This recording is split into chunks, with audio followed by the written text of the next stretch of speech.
दोस्तों मेरा नाम है हेमराज और आप देख रहे हैं talk with Hemraj YouTube channel. तो दोस्तों जैसा आप सभी को मालूम होगा कि आर्मी नर्सिंग असिस्टेंट रैली भर्ती 2022 के फॉर्म भरना स्टार्ट हो गए हैं और इस वीडियो में हम बात करने वाले हैं कि आर्मी नर्सिंग असिस्टेंट रैली भर्ती के समय आपको कौन कौन से डॉक्यूमेंट्स ले जाना पड़ेगा और यदि आपने अभी तक ये डॉक्यूमेंट्स नहीं बनवाए हैं तो जल्द से जल्द बनवा लीजिए, क्योंकि बाद में आपको दिक्कत होती है। तो दोस्तों वीडियो को शुरू से लेकर लास्ट तक देखिएगा और यदि आपको कुछ पूछना है तो आप कमेंट करके पूछ सकते हैं या आप मेरा टेलीग्राम ग्रुप ज्वाइन कर सकते हैं। आप वहां कुछ भी पूछ सकते हैं, आप मुझे कॉल भी कर सकते हैं टेलीग्राम ग्रुप पर, मैं आपको रिप्लाई जरूर देता हूं। तो चलिए दोस्तों स्टार्ट करते हैं कि आपको रैली के समय कौन कौन से डॉक्यूमेंट्स ले जाना पड़ेगा।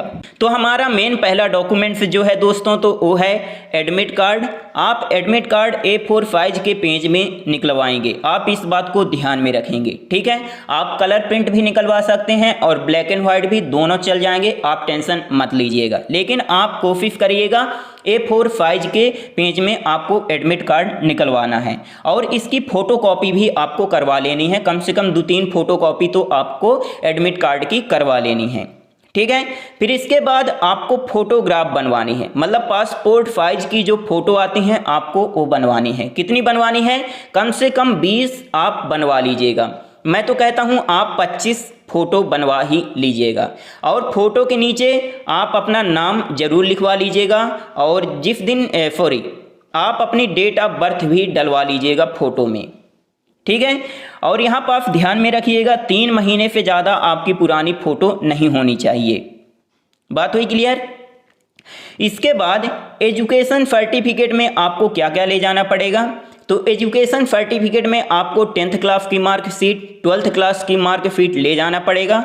और आप एक बात ध्यान में रखिएगा, आप कम से कम 10-10 फोटोकॉपी करवा लीजिएगा इनकी, ठीक है। यदि आप 10 नहीं करवाना चाहते हैं तो कम से कम 5 फोटोकॉपी तो आप जरूर करवा लीजिएगा, ठीक है। आप थोड़ा यहाँ ध्यान दीजिएगा, यदि आपने 10th क्लास जो है तो ओपन स्कूल से पढ़ा है तो आपको स्कूल लिविंग सर्टिफिकेट ले जाना पड़ेगा, जिसमें BEO या DEO के साइन होना चाहिए, ठीक है।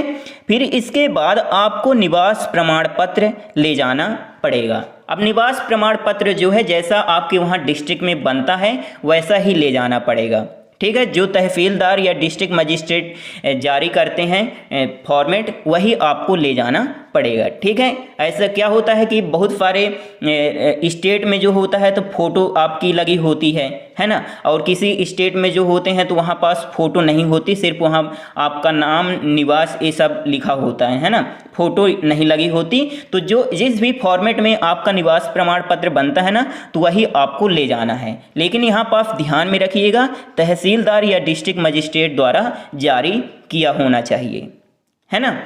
फिर इसके बाद आपको जाति प्रमाण पत्र ले जाना पड़ेगा, ये भी जो है तो तहसीलदार या डिस्ट्रिक्ट मजिस्ट्रेट द्वारा जारी किया गया हो, ठीक है। इसके बाद आपको रिलीजन सर्टिफिकेट ले जाना पड़ेगा।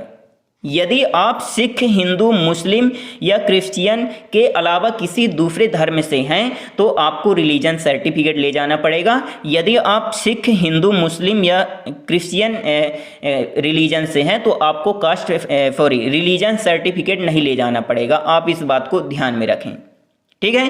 फिर इसके बाद स्कूल करेक्टर सर्टिफिकेट आपको ले जाना पड़ेगा, ठीक है। जो स्कूल इशू करता है तो वो आपको ले जाना पड़ेगा। उसमें आपको एक और करेक्टर सर्टिफिकेट यहाँ ले जाना पड़ेगा जो सरपंच या नगर पालिका द्वारा जारी किए जाते हैं और 6 महीने से ज़्यादा पुराने नहीं होना चाहिए। आप इस बात को ध्यान में रखेंगे, ठीक है।